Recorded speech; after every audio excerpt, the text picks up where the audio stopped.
Hello everyone, welcome back to Srishti Smart Brain. So today we will cover unit number 1 of our SEC Fundamentals of Indian Manuscriptology.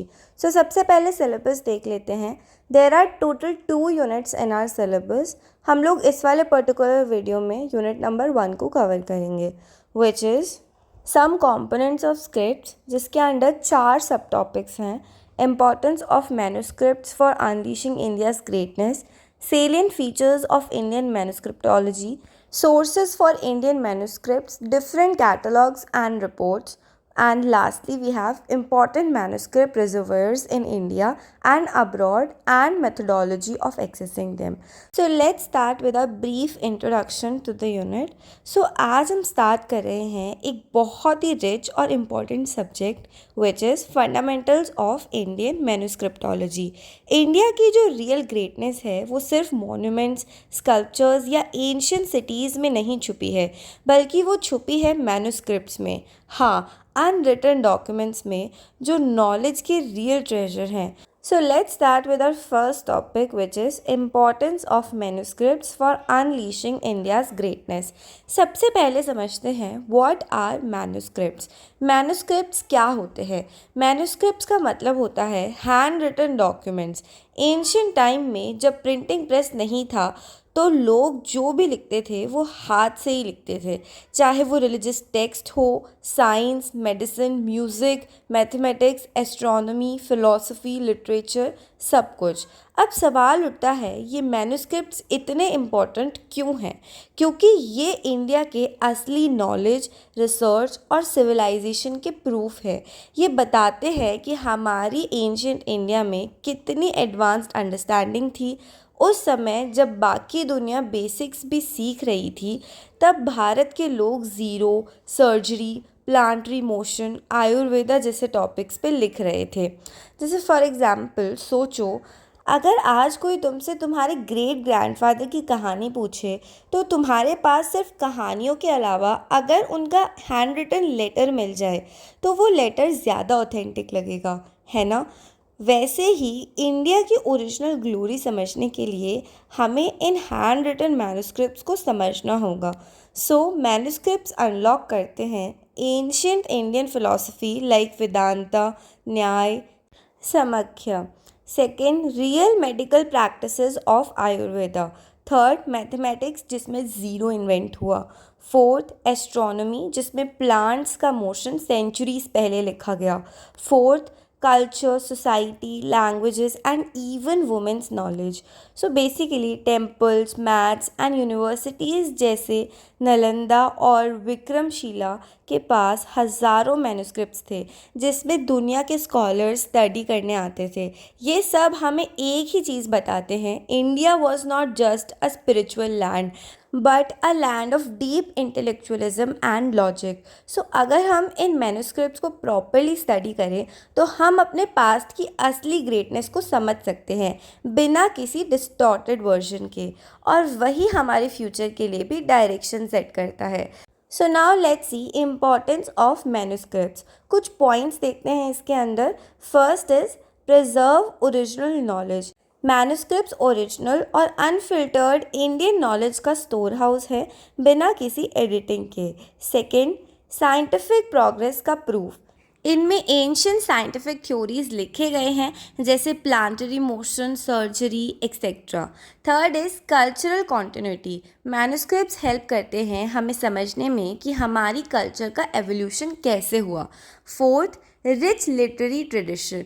India की strong literary tradition, कविता, नाटक, कथा, सब का evidence manuscripts में है. Fifth is documentation of philosophical thought. Vedanta, Samkhya, Nyaya जैसे deep philosophical systems manuscripts के थ्रू ही मिले हैं. Sixth is ancient education system का रिकॉर्ड. यूनिवर्सिटीज़ जैसे नालंदा और तक्षशिला की स्टडी सिस्टम और करिकुलम भी मैन्युस्क्रिप्ट्स में मिलते हैं. Seventh is multiple languages and scripts का डेवलपमेंट. ये बताते हैं कि भारत में कौन कौन सी लैंग्वेजेस और स्क्रिप्ट्स डेवलप हुई like Brahmi, Grantha, Sharada etcetera. Eighth is women participation in knowledge. कई मैन्युस्क्रिप्ट्स वुमेन स्कॉलर्स द्वारा लिखे गए हैं जो बताता है कि वुमेन भी नॉलेज ट्रेडिशन का पार्ट है। नाइन्थ इज स्पिरिचुअल विजडम का सोर्स। स्पिरिचुअल टेक्स्ट जैसे Vedas, Upanishads, Jain and Buddhist literature सब मैन्युस्क्रिप्ट्स के फॉर्म में ही हैं। Tenth is global knowledge exchange का एविडेंस। कई इंडियन मैन्युस्क्रिप्ट्स का translation Persian, Arabic, Tibetan, Latin में हुआ, which shows India's global intellectual influence. So basically अगर हम इंडिया की असली ग्रेटनेस को समझना चाहते हैं तो हमें उसके रूट्स यानी मैन्युस्क्रिप्ट्स तक जाना होगा। ये सिर्फ पास्ट का रिकॉर्ड नहीं बल्कि फ्यूचर के लिए डायरेक्शन भी देते हैं। Now let's move towards our second topic which is salient features of Indian manuscriptology. Manuscriptology का मतलब होता है the study of manuscripts. Manuscriptology एक ऐसी फील्ड है जिसमें स्कॉलर्स पुराने हैंड रिटन टेक्स्ट को स्टडी करते हैं, उनका कंटेंट, स्क्रिप्ट, मटेरियल, लैंग्वेज और हिस्ट्री। इंडिया में मैन्युस्क्रिप्टोलॉजी काफ़ी रिच और डिटेल ट्रेडिशन रही है क्योंकि यहाँ लाखों मैन्युस्क्रिप्ट्स लिखे गए हैं डिफरेंट टाइम पीरियड्स, रीजन्स और सब्जेक्ट्स में। ये रहे कुछ मेन फीचर्स जो इंडियन मैन्युस्क्रिप्टोलॉजी को यूनिक और इम्पॉर्टेंट बनाते हैं। सो देखते हैं कुछ इम्पॉर्टेंट कैरेक्टरिस्टिक्स मतलब कि कुछ सेलिएंट फीचर्स देखते हैं। फर्स्ट इज डाइवर्स स्क्रिप्ट्स का use.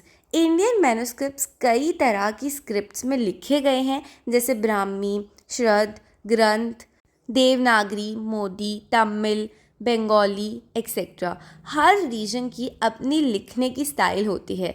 Second is multiple languages. Manuscripts Sanskrit, Pali, Prakrit, Tamil, Kannada, Telugu, Persian, Arabic जैसे कई लैंग्वेजेस में लिखे गए हैं।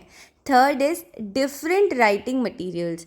इंडिया में मैन्युस्क्रिप्ट्स बनाने के लिए वेरियस मटेरियल्स का यूज़ होता है जैसे पाम लीफ, ताड़ पत्र, हैंडमेड पेपर, क्लॉथ और even copper plates. Fourth is wide range of subjects. Manuscripts सिर्फ रिलीजियस नहीं होते, इनमें Ayurveda, astronomy, mathematics, grammar, music, architecture, law, agriculture, politics जैसे टॉपिक्स भी कवर होते हैं। Fifth is oral and written tradition का फ्यूजन। कई मैन्युस्क्रिप्ट्स ओरल ट्रेडिशन से इंस्पायर्ड होते हैं यानी पहले जनरेशन्स में जो सुनाया उसको लिखने का काम लेटर स्कॉलर्स ने किया। Sixth is use of decorative art and calligraphy.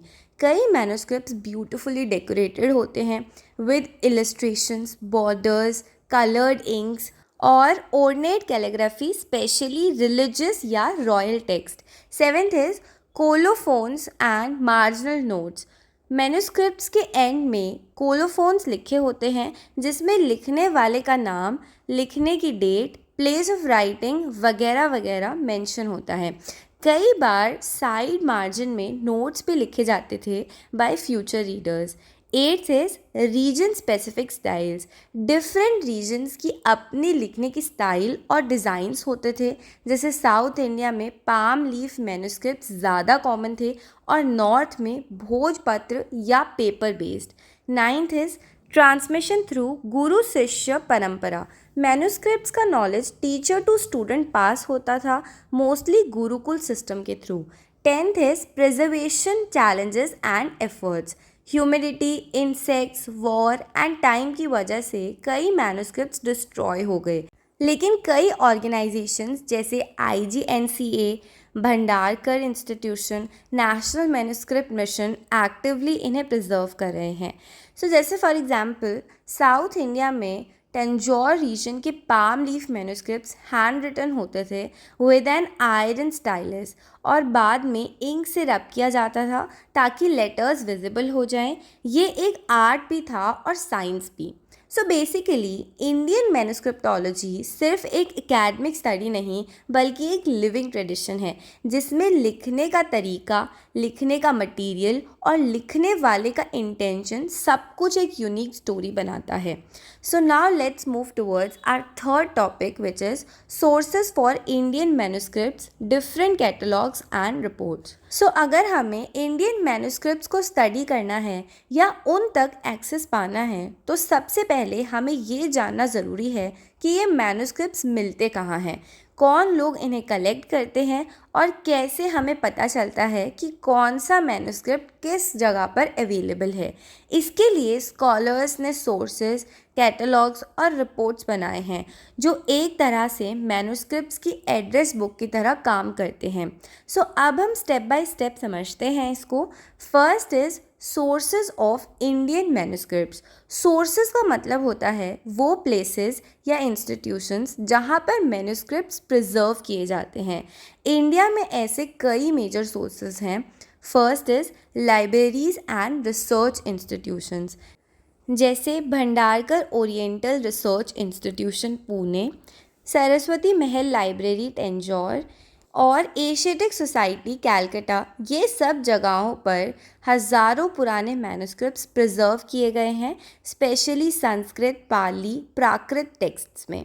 Second is temples and monasteries. बहुत सारे हिंदू, जैन और बुद्धिस्ट टेम्पल्स में एंशियंट मैन्युस्क्रिप्ट्स में मिलते हैं, मोस्टली ऑन रिलीजियस, फिलोसफिकल और ritual subjects. Third is private collections. कई ओल्ड फैमिलीज़ अपने घरों में पुरानी जनरेशन से मैन्युस्क्रिप्ट्स प्रिजर्व करके रखती हैं। ये मोस्टली पाम लीव्स या भोजपत्र वाले होते हैं। Fourth is government archives. Her state का अपना एक स्टेट आर्काइव होता है जहां हिस्टोरिकल रिकॉर्ड्स और कुछ रेयर मैन्युस्क्रिप्ट्स प्रिजर्व होते हैं। Fifth is digital manuscripts libraries. Modern time में कई मैन्युस्क्रिप्ट्स डिजिटलाइज किए गए हैं और ऑनलाइन अवेलेबल हैं, जैसे फॉर एग्जांपल मुक्त बोधा डिजिटल लाइब्रेरी ऑफ इंडिया या फिर IGNCA मैन्युस्क्रिप्ट पोर्टल। अब हम लोग बात करते हैं कैटलॉग्स के बारे में, और कैटलॉग्स क्या होते हैं उसको डिस्कस करते हैं। आप सोचिए, अगर आपको किसी लाइब्रेरी में एक स्पेसिफिक बुक ढूंढनी हो और आपको पता ना हो कि वो किस सेल्फ में रखी गई है तो क्या होगा? आप कंफ्यूज हो जाएंगे। बस इसी प्रॉब्लम का सोल्यूशन होता है कैटलॉग। कैटलॉग एक ऑफिशियल लिस्ट होती है जिसमें बताया जाता है कौन सा मैन्युस्क्रिप्ट है, उसका सब्जेक्ट क्या है, किस लैंग्वेज में है, किस स्क्रिप्ट में लिखा गया है, कहाँ पर अवेलेबल है, किसने लिखा, इफ़ ऑथर इज़ नोन। ये कैटलॉग स्कॉलर्स के लिए मैप की तरह काम करता है जिससे वो डिसाइड कर सके कि उन्हें किस मैन्युस्क्रिप्ट को स्टडी करना है और कैसे उस तक पहुंचना है। सो अब हम लोग देखते हैं types of catalogues. First is descriptive catalogue. इसमें हर मैन्युस्क्रिप्ट का शॉर्ट डिस्क्रिप्शन होता है, subject, title, author, if known, length, condition etcetera. जैसे for example descriptive catalogue of Sanskrit manuscripts in Madras library. Second type is subject wise catalogue. इसमें सिर्फ एक specific subject के मैन्युस्क्रिप्ट्स लिस्टेड होते हैं, जैसे for example catalogue of Ayurvedic manuscripts. Third is language wise catalogue, जैसे Sanskrit manuscripts catalogue, Pali text catalogue etcetera. Fourth is institutional catalogue. किसी एक लाइब्रेरी या इंस्टीट्यूशन के पास जितने मैन्युस्क्रिप्ट्स होते हैं उनका full record. Now let's move towards what is reports. Report एक ऐसी डॉक्यूमेंट होती है जो बताती है कि किसी पर्टिकुलर सर्वे या स्टडी में क्या रिजल्ट मिला। जब कोई स्टेट या इंस्टीट्यूशन एक एरिया में सर्वे करता है, जैसे किसी विलेज या डिस्ट्रिक्ट में जाके पुराने मैन्युस्क्रिप्ट्स ढूंढता है, तो उसका समरी बनाकर एक मैन्युस्क्रिप्ट सर्वे रिपोर्ट पब्लिश किया जाता है। इसमें ये मेंशन होता है कितने मैन्युस्क्रिप्ट्स मिले, किस कंडीशन में है, उनके सब्जेक्ट्स क्या हैं, क्या रेयर और यूनिक चीज़ें मिली। ये रिपोर्ट्स रिसर्चर्स के लिए बहुत यूज़फुल होती हैं। Now let's see some major initiatives and organisations. First is National Mission for Manuscripts. Government of India ने ये मिशन स्टार्ट किया था ताकि पूरे देश की मैन्युस्क्रिप्ट्स को आइडेंटिफाई, डिजिटाइज और प्रिजर्व किया जा सके। नेशनल मिशन ऑफ मैन्युस्क्रिप्ट्स का कैटलॉग और डेटाबेस स्कॉलर्स के लिए ओपन है। Second is Indira Gandhi national centre for arts, IGNCA। IGNCA का भी एक बड़ा मैन्युस्क्रिप्ट प्रिजर्वेशन प्रोग्राम है। थर्ड इज स्टेट सर्वेज, जैसे Maharashtra manuscript survey, Tamil Nadu palm leaf project, Karnataka manuscript survey etcetera. इन रिपोर्ट्स में डिटेल ग्राउंड लेवल डेटा दिया होता है। जैसे फॉर एग्जांपल सोचिए आपको चक्र समिति का एंशियंट वर्जन स्टडी करना है। आप ऑनलाइन सर्च करते हो तो नेशनल म्यूजियम ऑफ मैन्युस्क्रिप्ट्स के कैटलॉग से आपको पता चलता है कि वो पुणे के बंदरकर इंस्टीट्यूशन में अवेलेबल है और संस्कृत में है, देवनागरी स्क्रिप्ट में लिखा गया है और 12th सेंचुरी का है। यानी कैटलॉग ने आपको एग्जैक्ट रूट बता दिया। अगर हमें इंडियन मैन्युस्क्रिप्ट्स को प्रिजर्व और स्टडी करना है तो हमें उनके सोर्सेज, कैटलॉग्स और रिपोर्ट्स का नॉलेज होना चाहिए। यानी टूल्स हमें हेल्प करते हैं नॉलेज तक पहुंचने में बिना टाइम वेस्ट किए, बिना कन्फ्यूजन के। So now let's move towards our last topic which is important manuscripts reservoirs in India and abroad and methodology of accessing them. ये टॉपिक स्टूडेंट्स के लिए बहुत वैल्यूएबल है। अगर एग्ज़ाम में पूछा गया कि name some major repositories and explain how to access, तो ये आंसर्स रेडी होने चाहिए। Okay, so first let's understand major manuscripts reservoirs in India. First is Saraswati Mahal library, Tamil Nadu. This comes under oldest libraries in India, जिसमें around 49,000 manuscripts preserved हैं। Particularly strong है in palm leaf manuscripts on Tamil region, music, architecture, Puranas etcetera. Second is Bhandarkar oriental research institution, Pune, मतलब महाराष्ट्र में। Around 29,000 manuscripts with focus on Sanskrit, Pali text and critical editions, scholars के लिए prime research centre है। Third is Khuda Bakhsh oriental public library, Patna, Bihar. Over 21,000 manuscripts in Arabic, Persian, Urdu, Turkish, plus miniature paintings and letters of historical figures, open access policy for genuine researchers. Fourth is Sampurnand University Library and Saraswati Bhavan, Varanasi, Uttar Pradesh. Majestic collection of 90,000 Sanskrit manuscripts on various subjects like grammar, theology, astronomy, etc. Fifth is Rampur Raza Library, Rampur, UP, contains 18,000 manuscripts including rare Persian and Indo-Islamic works. Sixth is Lal Bhai Dalpat Bhai Institute of Indology, Ahmedabad, Gujarat, houses around 80,000 manuscripts, Sanskrit, Jain, Prakrit materials, etc. Seventh is Rajasthan Oriental Research Institution, Jodhpur, Rajasthan. 48,000 manuscripts on Rajasthani art, culture, history, language, etc. Eighth is Palm Leaf Manuscript Museum, Thiruvananthapuram, Kerala. World's first dedicated palm leaf manuscript museum with over 1 crore palm leaves covering administrative, literary, social records from Waynard, Travancore, etc. Ninth is French Institute of Pondicherry. Holds 8,600 manuscripts, mostly Shaiva Siddhanta tradition, registered as Manuscript Resource Center and UNESCO Memory of the World Treasure. Now let's see major repositories abroad. First is University of Pennsylvania Libraries, South Asia Collection, USA. North America's largest Indic manuscripts collection, mostly Sanskrit and Prakrit texts, digitized and open via pen in hand portal.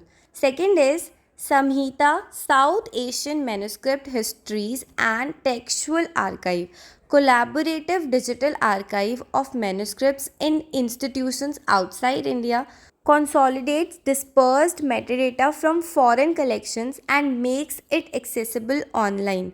So now let's move towards methodology of accessing manuscripts. First is identify the repository. पहले decide करें कि आपका topic किस library में है। जैसे for example Pondicherry का French institution for Shaiva text, BORI Pune for Sanskrit grammar, Patna for Arabic Persian manuscripts. Second is refer to catalogue. Repository catalogue या सब्जेक्ट वाइज कैटलॉग देखें, ये डिटेल्स देते हैं जो मैन्युस्क्रिप्ट कहाँ और किस सब्जेक्ट पे है। Third is consult national Mission for manuscripts. उन्हें डिजिटल कृति संपदा डेटाबेस में एंट्री चेक करें, किसको लैंग्वेज, स्क्रिप्ट, लोकेशन सब पता चल जाता है।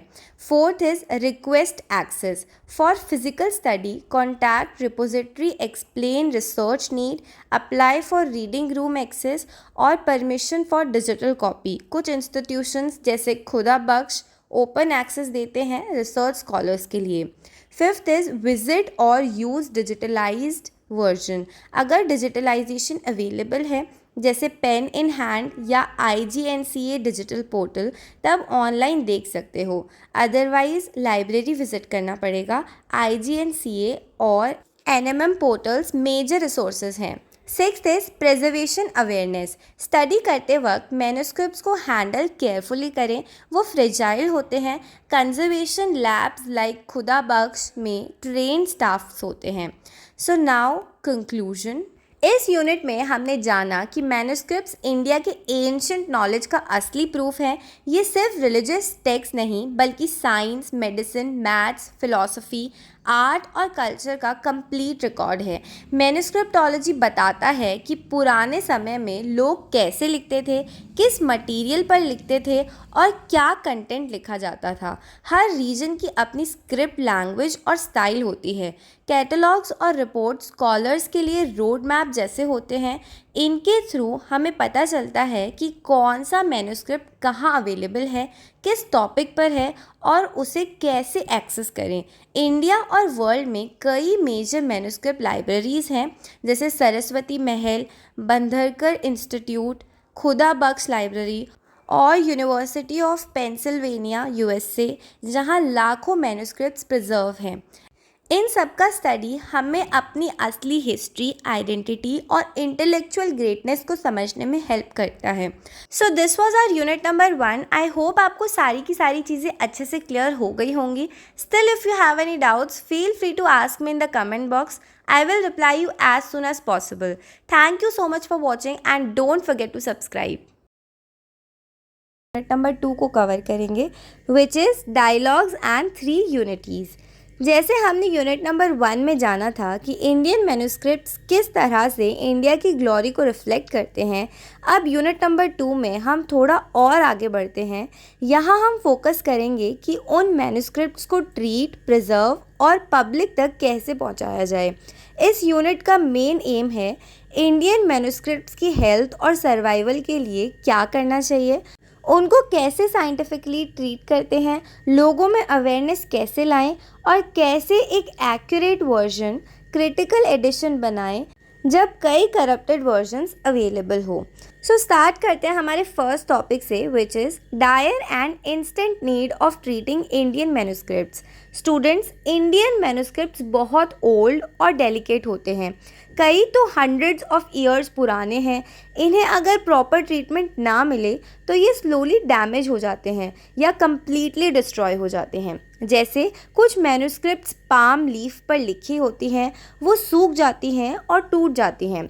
कुछ पेपर बेस्ड मैन्युस्क्रिप्ट्स में फंगस लग जाता है, कुछ को टर्माइट या इंसेक्ट्स खा जाते हैं और कई तो बस नेग्लेक्ट की वजह से ख़त्म हो जाते हैं, कोई संभालता ही नहीं। ये समझना ज़रूरी है कि इंडिया के पास सबसे बड़ा मैन्युस्क्रिप्ट कलेक्शन है वर्ल्ड में, लेकिन अगर हमने उन्हें ट्रीट और प्रिजर्व नहीं किया तो एक दिन ये प्राइजलेस हेरिटेज हमेशा के लिए चला जाएगा। सो अब देखते हैं why treatment is urgently needed. इस ट्रीटमेंट की इतनी अर्जेंट नीड क्यों है? First, to save our intellectual heritage. इनमें लिखा कंटेंट इंडिया का ओरिजिनल थॉट है, साइंस, ग्रामर, आर्ट, रिलीजन, सब कुछ। Second reason is for future research and knowledge. Manuscript scholars के लिए फ्यूचर रिसर्च का बेस बन सकते हैं, लेकिन तभी जब वो सरवाइव करें। Third is damage already started. कई मैन्युस्क्रिप्ट्स ऑलरेडी डिके कर रहे हैं, इंक फेड हो रही है, पेजेस क्रम्बल हो रहे हैं। Fourth, environmental risk. Humidity, dust, insects, fungus सब इन्हें रैपिडली डिस्ट्रॉय कर रहे हैं। पाम लीफ स्पेशली बहुत सेंसिटिव होता है। Fifth, lack of awareness and care. कई जगह लोगों को पता ही नहीं है कि उनके पास जो पुरानी कॉपी रखी है वो एक रेयर मैन्युस्क्रिप्ट हो सकती है। सिक्स्थ इज डिजिटलाइजेशन से पहले प्रिजर्वेशन ज़रूरी है। अगर किसी मैन्युस्क्रिप्ट को स्कैन करना है तो उससे पहले उसका फिज़िकल हेल्थ ठीक होना चाहिए, नहीं तो स्कैन भी ब्लड या इनकम्प्लीट होगा। Seventh, national responsibility. जैसे हम हेरिटेज बिल्डिंग्स को प्रोटेक्ट करते हैं, वैसे ही मैन्युस्क्रिप्ट्स भी प्रोटेक्ट करना एक नेशनल रिस्पॉन्सिबिलिटी है। जैसे फॉर एग्जांपल इमेजिन करो, एक विलेज टेम्पल में एक 700 साल पुराना पाम लीफ मैन्युस्क्रिप्ट पड़ा है। उस पर लिखा गया है आयुर्वेदा का रेयर फॉर्मूला जो किसी और जगह अवेलेबल नहीं है। अगर उस पाम लीफ को ट्रीट नहीं किया गया तो 5 साल में वो क्रम्बल हो जाएगा, मतलब पूरा knowledge lost for ever. So basically ये क्लियर है कि treating Indian manuscripts is not optional, it's urgent. जितनी जल्दी हम एक्शन लेंगे उतनी ज़्यादा नॉलेज सेव होगी। हर मैन्युस्क्रिप्ट एक ट्रेजर है जिसका ट्रीटमेंट डिले होने का मतलब है इंडिया अपनी ही कहानी को खोने लगेगा।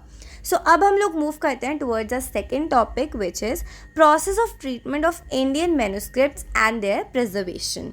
सो बेसिकली जैसे हमने पहले टॉपिक में समझा कि मैन्युस्क्रिप्ट्स को ट्रीट करना बहुत ज़रूरी है, अब हम समझेंगे कि एक्चुअल में उनका ट्रीटमेंट और प्रिजर्वेशन कैसे होता है। ये प्रोसेस साइंटिफिक भी होता है और ट्रेडिशनल भी, डिपेंडिंग ऑन मैन्युस्क्रिप्ट की कंडीशन और मटेरियल। हर मैन्युस्क्रिप्ट की एज, इंक, राइटिंग सरफेस अलग होती है, इसीलिए हर एक का केयर मेथड भी अलग होता है। अब हम लोग देखते हैं steps in the treatment of manuscripts. First step is assessment, जांच करना। सबसे पहले मैन्युस्क्रिप्ट को केयरफुली चेक किया जाता है, क्या डैमेज हुआ है, इंसेक्ट्स है, फंगस है या टॉर्न पेजेस हैं, किस मटेरियल पर लिखा गया है, पाम लीफ पर है, पेपर पर है या भोजपत्र पर है, इंक फेड हो रही है या नहीं। जैसे डॉक्टर पेशेंट को डायग्नोसिस करता है वैसे ही ये एक डायग्नोसिस प्रोसेस होती है। Second step is surface cleaning. Manuscript के ऊपर जो डस्ट, फंगस, इंसेक्ट, एग्स या डेड पार्ट्स होते हैं उन्हें सॉफ्टली ब्रश से क्लीन किया जाता है। पाम लीफ मैन्युस्क्रिप्ट्स में स्पेशल क्लॉथ और सॉफ्ट ब्रशेस यूज़ होता है। जैसे फॉर एग्जांपल इमेजिन एक बुक जो 200 साल पुरानी है, उस पे इतना डस्ट है कि लिखा हुआ दिखाई ही नहीं दे रहा। पहले उस डस्ट को जेंटली क्लीन करना होगा। Third step is D acidification, paper को एसिड फ्री बनाना। कई पेपर बेस्ड मैन्युस्क्रिप्ट्स में एसिडिटी बढ़ जाती है जिससे पेपर क्रम्बल हो जाता है, इसीलिए केमिकल ट्रीटमेंट से उनका एसिड कंटेंट कम किया जाता है। स्पेशल सॉल्यूशन में उन पेजेस को डिप करते हैं या ब्रश करते हैं ताकि पेपर स्ट्रॉन्ग हो जाए। Fourth step is repairing tears, फटे हुए पार्ट्स को जोड़ना। जो पेजेस या लीव्स टियर हो गए हैं उन्हें जापानीज़ टिश्यू पेपर या सॉफ्ट हैंडमेड पेपर से केयरफुली रिपेयर किया जाता है। ये वर्क ट्रेन कंजर्वेटर्स करते हैं using special glue. Fifth step is insect या फंगस ट्रीटमेंट। अगर मैन्युस्क्रिप्ट में फंगस या इंसेक्ट्स लगे हों तो फ्यूमिगेशन चेम्बर में रखा जाता है। वहाँ एक कंट्रोल्ड गैस रिलीज़ की जाती है जो फंगस और पेस्ट को डिस्ट्रॉय करती है without harming the manuscript. Sixth step is ink strengthening, जहाँ लिखा हुआ लाइट हो गया हो। पाम लीफ मैन्युस्क्रिप्ट में जब इंक फेड हो जाती है तो natural oil plus charcoal ink से लिखा दोबारा विजिबल बनाया जाता है, बट पेपर मैन्युस्क्रिप्ट्स में इंक को री अप्लाई नहीं करते क्योंकि वो ओरिजिनल कंटेंट डिस्टर्ब कर सकता है। So now let's C preservation methods. Treatment के बाद प्रोटेक्शन कैसे की जाए। मैन्युस्क्रिप्ट्स को रिपेयर करने के बाद उसका लॉन्ग टर्म प्रिजर्वेशन किया जाता है। First step is proper storage. Palm leaf manuscripts को क्लॉथ रैपिंग में रखा जाता है। पेपर मैन्युस्क्रिप्ट्स को एसिड फ्री बॉक्सेस में स्टोर करते हैं। शेल्फ्स ड्राई और वेंटिलेटेड प्लेस में होते हैं। Second is controlled environment. Temperature होता है 20 to 22 degree Celsius, humidity 50 to 55%, light no direct sunlight क्योंकि इंक फेड हो जाती है। Third is periodic maintenance. हर 6 महीने में चेक किया जाता है कोई फंगस इंसेक्ट दोबारा तो नहीं लग गया। फंगस या सिल्वरफिश जैसे इंसेक्ट्स के लिए प्रिवेंटिव ट्रीटमेंट दिया जाता है। Fourth is digitisation. Preserve manuscripts का हाई रेजोल्यूशन स्कैन किया जाता है ताकि फ्यूचर के लिए एक परमानेंट डिजिटल कॉपी बना रहे। जैसे for example Bhandarkar institution, IGNCA और NMM जैसे इंस्टीट्यूशंस ये काम एक्टिवली करते हैं। जैसे फॉर एग्जांपल एक 500 साल पुराना आयुर्वेदिक मैन्युस्क्रिप्ट जिसे इंसेक्ट ने पार्शली डैमेज कर दिया, कंजर्वेटर ने पहले फंगस क्लीन किया, फिर टॉर्न पाम लीफ को रिपेयर किया, फिर सेफ बॉक्स में स्टोर करके उसका डिजिटल वर्जन बनाया। इस प्रोसेस की वजह से एक प्राइसलेस नॉलेज सेव हो गया। सो बेसिकली मैन्युस्क्रिप्ट ट्रीटमेंट एक पेशेंट की सर्जरी जैसा काम होता है। केयरफुल ट्रेंड हैंड्स चाहिए, प्रॉपर टूल्स चाहिए और पोस्ट केयर भी ज़रूरी है। ट्रीटमेंट के बाद अगर हम उन्हें प्रॉपरली प्रिजर्व नहीं करते तो उनका फ्यूचर फिर से डेंजर में पड़ जाता है। So preservation is equals to protection plus respect plus continuity of knowledge. Now let's move towards our third topic which is mass awareness for preservation of the manuscripts. So अब तक हमने देखा कि मैन्युस्क्रिप्ट्स को ट्रीट और preserve करना कितना important है, लेकिन सिर्फ स्कॉलर्स या लाइब्रेरीज का काम नहीं है उन्हें सेव करना। पब्लिक अवेयरनेस भी उतनी ही इम्पॉर्टेंट है। अगर आम लोगों को पता ही नहीं होगा कि मैन्युस्क्रिप्ट क्या होती है या उनका इम्पोर्टेंस क्या है तो वो उन्हें संभालेंगे भी कैसे। इसीलिए ज़रूरत है एक मास अवेयरनेस स्ट्रैटेजी की, जिससे हर लेवल पर लोग इस हेरिटेज को प्रोटेक्ट करने में इंटरेस्टेड हो जाएं। सो अब हम लोग सबसे पहले देखते हैं कि मोड्स ऑपरेंडी का मतलब क्या होता है। सो बेसिकली इसका मतलब होता है काम करने का प्रैक्टिकल तरीका। तो अब हम जानेंगे कि मैन्युस्क्रिप्ट प्रिजर्वेशन के लिए पब्लिक अवेयरनेस बढ़ाने के लिए क्या क्या तरीके हैं। Modes of creating mass awareness. First is educational campaigns in schools and colleges. Manuscripts के बारे में सिलेबस में चैप्टर्स इंक्लूड किए जाएं, वर्कशॉप्स, हेरिटेज लेक्चर्स और कॉम्पिटिशन्स ऑर्गेनाइज किए जाएं, जैसे essay writing, calligraphy contest, manuscript reading events etcetera. Second is public exhibition and cultural festivals. Libraries और म्यूज़ियम्स को ओपन एग्जिबिशंस ऑर्गेनाइज करनी चाहिए जहां लोग ओरिजिनल मैन्युस्क्रिप्ट्स को देख सकें। ये एग्जिबिशंस स्पेशल इवेंट्स के टाइम पर हो सकती है, जैसे Sanskrit week, international archives day या local history fairs. Third is documentaries, short films and social media. आज के टाइम में सबसे पावरफुल मोड है डिजिटल मीडिया। मैन्युस्क्रिप्ट्स पर based short films, reels, YouTube series और इंस्टाग्राम पोस्ट बनाकर लार्ज स्केल अवेयरनेस क्रिएट की जा सकती है। Fourth is community level projects. Villages और टाउन्स में अवेयरनेस ड्राइव्स चालू किए जा सकते हैं जहां लोगों को ये बताया जाए कि उनके घर के ट्रंक में रखी पुरानी कॉपी एक वैल्यूएबल मैन्युस्क्रिप्ट हो सकती है। Fifth is workshops for training local youth. Local youth को ट्रेन किया जाए in manuscript conservation and digitisation techniques. इससे एम्प्लॉयमेंट भी मिलेगा और प्रिजर्वेशन प्रोसेस में यंग जनरेशन का इंटरेस्ट भी बढ़ेगा। Sixth is translation projects for wider reach. कई मैन्युस्क्रिप्ट्स ऐसी लैंग्वेजेस में होती हैं जो आम लोग नहीं समझ सकते। अगर उनका ट्रांसलेशन और सिंप्लीफाइड वर्जन्स में बनाया जाए तो लोग उन्हें ईजिली पढ़ेंगे और वैल्यू समझ पाएंगे। Seventh is government recognition and awards. जो लोग या इंस्टीट्यूशंस मैन्युस्क्रिप्ट प्रिजर्वेशन में काम कर रहे हैं उन्हें अवार्ड और मीडिया कवरेज मिले ताकि और लोग इंस्पायर हो सकें। So basically, mass awareness is like oxygen for manuscript survival. जितने ज़्यादा लोग इस नॉलेज को वैल्यूएबल मानते हैं, उतना ही ज़्यादा केयर और एफर्ट मिलता है उसे प्रोटेक्ट करने के लिए। मैन्युस्क्रिप्ट्स को सिर्फ लाइब्रेरीज में बंद नहीं रखना चाहिए, उन्हें लोगों तक लाना चाहिए। So now let's move towards our last topic, which is basics of critical edition of text. So basically जब हम किसी मैन्युस्क्रिप्ट या शास्त्र का पुराना टेक्स्ट पढ़ते हैं तो एक प्रॉब्लम बार बार सामने आती है कि हर वर्जन अलग होता है, अलग अलग जगह लिखे गए वर्जन्स में गलतियाँ, एक्स्ट्रा लाइंस, मिसिंग वर्ड्स या रॉन्ग स्पेलिंग्स होती हैं। ये सब कहलाती हैं टेक्सचुअल करप्शंस और इनको सही करने का प्रोसेस कहलाता है क्रिटिकल एडिशन। सो सबसे पहले जान लेते हैं अच्छे से कि क्या होता है क्रिटिकल एडिशन। क्रिटिकल एडिशन का मतलब होता है कई वर्जन्स मैन्युस्क्रिप्ट्स को कंपेयर करके जो सबसे ओरिजिनल या ऑथेंटिक फॉर्म हो सकता है उसे रिकंस्ट्रक्ट करना। ये एक स्कॉलरली मेथड होता है जिसमें गलतियों को पहचान कर उन्हें हटाया जाता है। अब हम लोग देखते हैं टाइप्स ऑफ टेक्सचुअल करप्शंस। गलतियाँ जो मैन्युस्क्रिप्ट्स में मिलती हैं। फर्स्ट इज ओमिशन, छूट जाना। कभी स्क्राइब लिखते टाइम लाइन या शब्द भूल जाता है, जैसे एक सेंटेंस में बीच का पार्ट मिसिंग हो जाए। सेकेंड इज एडिशन, ज़्यादा लिखना। कई बार लिखने वाला अपनी तरफ से एक्स्ट्रा लाइन लिख देता है या एक्सप्लेनेशन डाल देता है। थर्ड इज सब्स्टिट्यूशन, बदल देना। एक ओरिजिनल वर्ड की जगह गलती से कोई सिमिलर साउंडिंग वर्ड लिख दिया जाता है। फोर्थ इज ट्रांसपोजिशन, उल्टा सीधा ऑर्डर। कई बार दो वर्ड्स या सेंटेंसेस का ऑर्डर गलत हो जाता है, मीनिंग ही चेंज हो जाता है।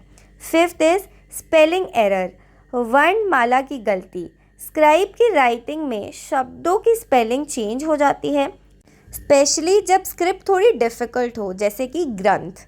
Now let's C removal of corruptions, step by step process. अब समझते हैं कि ये जो गलतियाँ होती हैं उनको स्कॉलर्स कैसे सही करते हैं।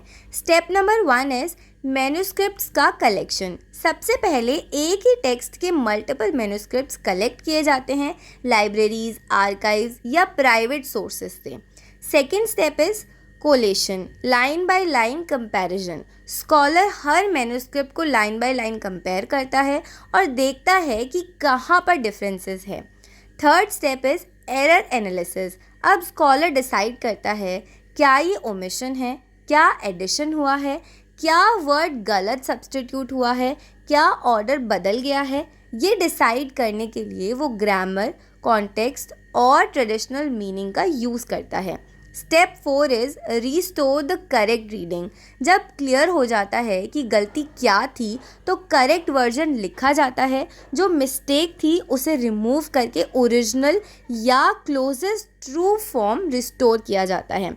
अगर कोई वर्ड मिसिंग था तो उसे ऐड किया जाता है ब्रैकेट्स में। अगर कोई लाइन ज़्यादा थी तो उसे हटा दिया जाता है और अगर कोई वर्ड की स्पेलिंग गलत थी तो उसको ठीक किया जाता है। Step number 5 is foot notes. Final text के नीचे स्कॉलर लिखते हैं कि किस जगह क्या चेंज किया गया, क्यों किया गया, ओरिजिनल मैन्युस्क्रिप्ट्स में क्या लिखा था। इससे ट्रांसपेरेंसी बनी रहती है। Now let's see importance of critical edition process. First is ये प्रोसेस हमें हेल्प करता है कि हम एंशिएंट नॉलेज का असली वर्जन फाइंड कर सकें बिना किसी डाउट के। सेकेंड, जो गलतियाँ या डिस्टॉर्शन समय के साथ आ गई हैं उन्हें ये रिमूव कर देता है। थर्ड, इससे टेक्स्ट ऑथेंटिक, रिलायबल और रेडी बन जाता है। उसे आप कॉन्फिडेंटली टीचिंग या पब्लिकेशन के लिए यूज़ कर सकते हो। फोर्थ इज़ दुनिया भर के स्कॉलर्स इस प्रोसेस का यूज़ करते हैं ताकि इंडिया का लिटरेसी ट्रेजर सही फॉर्म में प्रिजर्व हो सके। So now conclusion. सो हमने समझा क्रिटिकल एडिशन एक सीरियस स्कॉलरली मेथड है जो गलतियों को आइडेंटिफाई करता है, उन्हें रिमूव करता है और एक authentic pure form of text create करता है। अगर ये प्रोसेस ना हो तो हर वर्जन अलग अलग मैसेज देगा और सच कभी सामने नहीं आएगा। इसीलिए ओल्ड मैन्युस्क्रिप्ट्स को सिर्फ प्रिजर्व करना नहीं, उनका सच्चा वर्जन भी समझना ज़रूरी है। So this was our unit number 2। आई होप आपको सारी की सारी चीज़ें अच्छे से क्लियर हो गई होंगी। Still if you have any doubts feel free to ask me in the comment box. I will reply you as soon as possible. Thank you so much for watching and don't forget to subscribe to my channel.